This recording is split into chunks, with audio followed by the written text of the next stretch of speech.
Halo, selamat pagi untuk kita semuanya. Topik pembelajaran kita di pagi hari ini adalah Proklamasi Kemerdekaan Indonesia. Sebelum kita berbicara tentang Proklamasi Kemerdekaan Indonesia, kita terlebih dahulu membahas tentang rumusan dasar negara dan penyusunan Undang-Undang Dasar Republik Indonesia. Sekitar pada tahun 1944, bala tentara Jepang mulai mengalami kekalahan. Hal ini disebabkan karena tentara Jepang itu di setiap lini karena mulai mengalami kekalahan pada Perang Pasifik. Kemudian di Indonesia, bala tentara peta banyak yang melakukan perlawanan-perlawanan. Maka untuk itu tentara Jepang menjanjikan kepada Indonesia untuk merdeka. Maka dilakukanlah persiapan yang disebut dengan BPUPKI, atau dalam bahasa Jepang disebut dengan Dokuritsu Junbi Chosokai, di mana yang diketuai oleh Dr. Rajiman Widyodiningrat, yang anggota-anggotanya ada 62 orang. Nah, Dokuritsu Junbi Chosokai ini dilantik pada tanggal 28 Mei 1945 dan mulai bekerja pada tanggal 29 Mei 1945. Dokuritsu Junbi Chosokai ada dua tugas utama mereka. Yang pertama adalah pada sidang gelombang yang pertama pada tanggal 29 Mei 1945 sampai dengan 1 Juni 1945, yaitu untuk membahas apa yang menjadi dasar negara Republik Indonesia. Dokuritsu Junbi Chosokai ini yang diketuai oleh Dr. Rajiman Widyodiningrat meminta kepada anggota yang 62 orang untuk merumuskan apa yang menjadi dasar negara Republik Indonesia. Nah, ada 3 hal yang menjadi orang yang berpidato pada waktu itu. Yang pertama adalah tanggal 29 Mei 1945 yang dilakukan oleh Profesor Muhammad Yamin, yang dia katakan sebagai dasar negara Republik Indonesia, yaitu tentang pri kebangsaan, pri kemanusiaan, pri ketuhanan, pri kerakyatan, dan pri kesejahteraan rakyat. Sedangkan yang tanggal 30 Mei itu adalah yang dilakukan oleh Mr. Supomo, hampir sama dengan apa yang dikatakan oleh Muhammad Yamin. Kemudian pada yang ketiga, yaitu pidato yang dikemukakan oleh Insinyur Soekarno pada tanggal 1 Juni 1945, dia mengambil menjadi dasar negara kita itu, atau menjadi filsafat negara kita itu adalah Pancasila. Dia ambil ini dari kumpulan dari beberapa masa-masa yang sudah dia katakan. Misalnya dia katakan bahwa falsafah negara kita itu lahir tanggal 1 Juni 1945, yang dikatakannya adalah kebangsaan Indonesia. Yang kedua, internasionalisme atau pri kemanusiaan. Yang ketiga adalah mufakat atau demokrasi. Yang ketiga, kesejahteraan sosial. Yang kelima, keadilan. Yang kelima adalah ketuhanan yang Maha Esa. Dan inilah yang menjadi dasar negara Republik Indonesia, yang dia katakan bahwa dasar negara Indonesia ini dia ambil dari seorang ahli bahasa. Dan sampai sekarang kita tidak mengetahui siapa orang yang ahli bahasa itu. Itulah sidang gelombang yang pertama. Sedangkan sidang gelombang yang kedua, yaitu menyusun Undang-Undang Dasar 1945 yang terjadi pada tanggal 10 sampai dengan 17 Juli 1945, di mana Undang-Undang Dasar kita itu dikatakannya yaitu mula-mula dibentuknya yaitu perancang Undang-Undang Dasar yang diketuai oleh Insinyur Soekarno, kemudian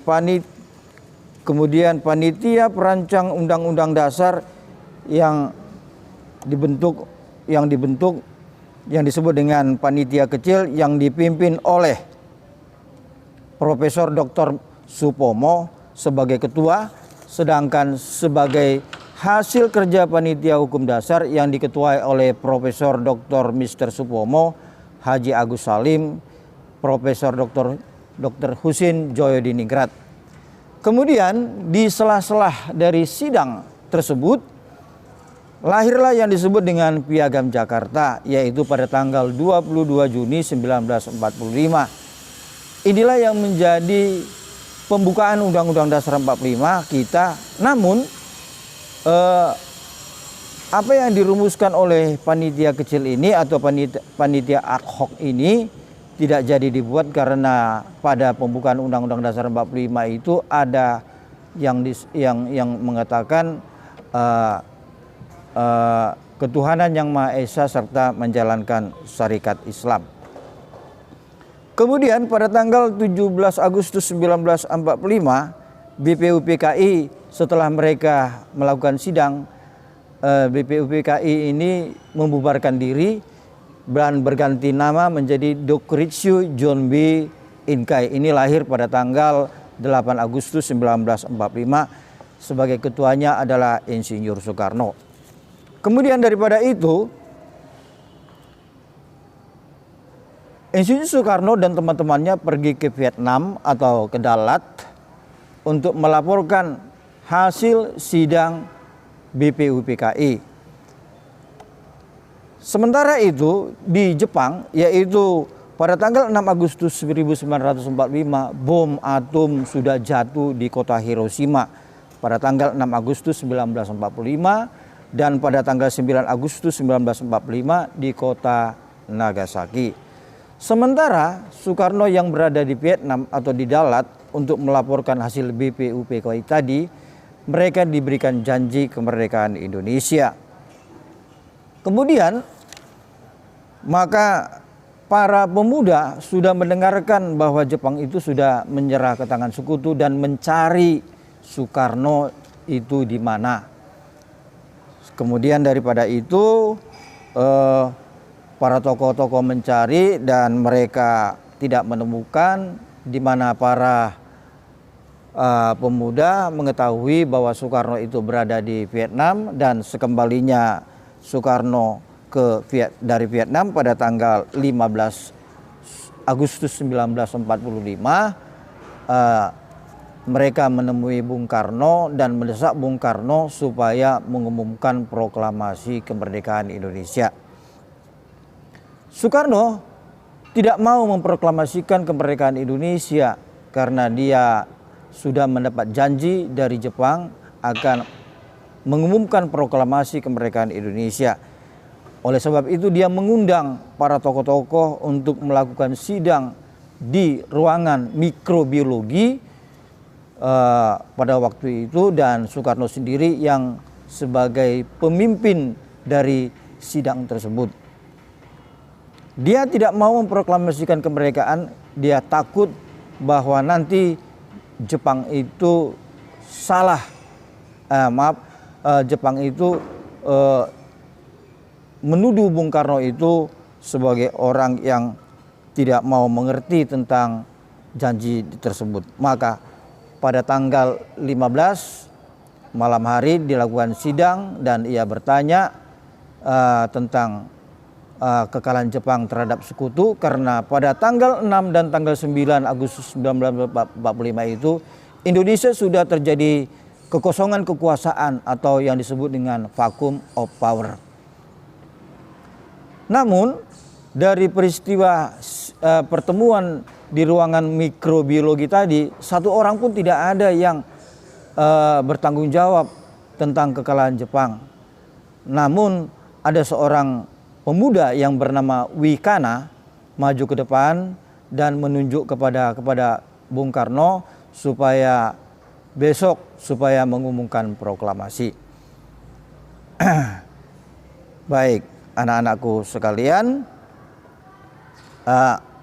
akibat dari Soekarno tidak mau mengumumkan proklamasi dan adanya ancaman dari Wikana bahwa besok kalau tidak diumumkan proklamasi maka akan terjadi pertumpahan darah, maka terjadilah yang disebut dengan peristiwa Rengas Dengklok.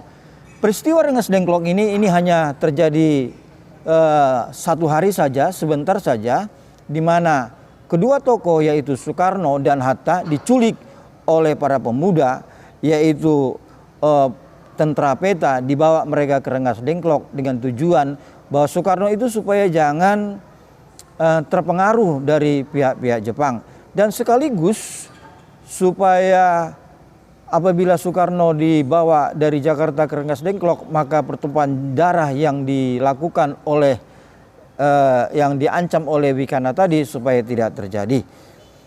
Nah, pada tanggal 16 Agustus 1945 datanglah yang bernama Ahmad Subarjo. Ahmad Subarjo ini adalah orang kepercayaan dari Laksamana Muda Maeda yang bekerja di ruangan telekomunikasi Jepang. Dia membawa beberapa dokumen-dokumen atau rekaman-rekaman ke daerah Rengas Dengklok, dan disinilah setelah mereka mengetahui bahwa rekaman-rekaman itu diketahui oleh Soekarno dan dia sudah yakin, disinilah Soekarno ketika Ahmad Subarjo hendak pulang kembali ke Jakarta memesankan kepada Ahmad Subarjo, Soekarno menitipkan pesan kepada para pemuda,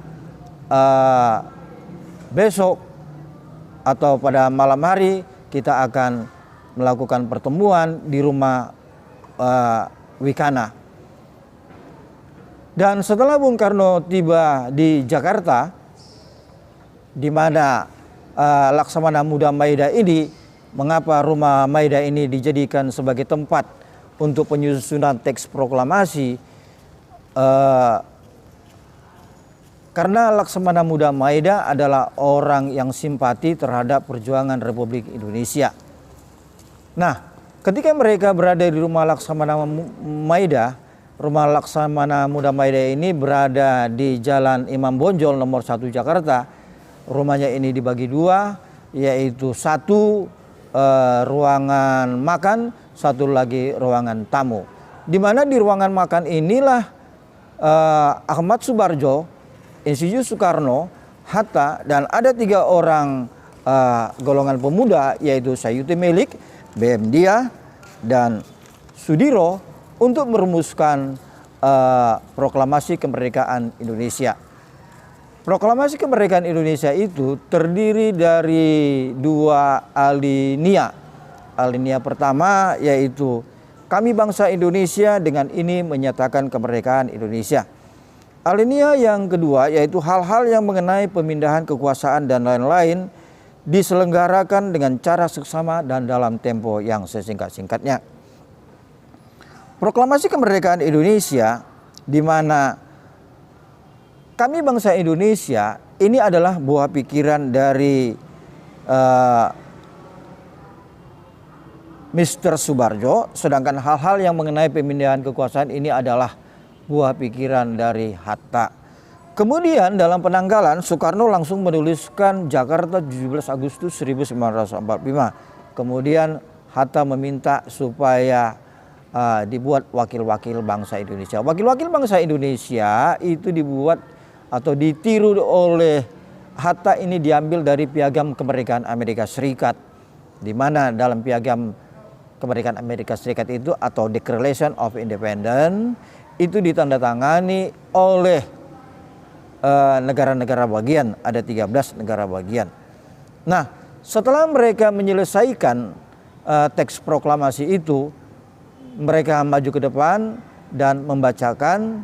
Lalu ada seorang pemuda yang bertanya, mengapa dalam wakil-wakil bangsa itu itu yang dibuat di dalam teks yang ditulis tangan oleh Bung Karno. Maka oleh sebab itu digantilah menjadi atas nama bangsa Indonesia Soekarno-Hatta. Demikian anak-anak sekalian, proklamasi kemerdekaan Republik Indonesia dan pembentukan Dasar Negara Republik Indonesia dan pembentukan Undang-Undang Dasar Negara Republik Indonesia. Terima kasih. Udah, Bu? Udah? Cobalah tengoklah dulu. Kurasa kecepatan aku ini. Cepat.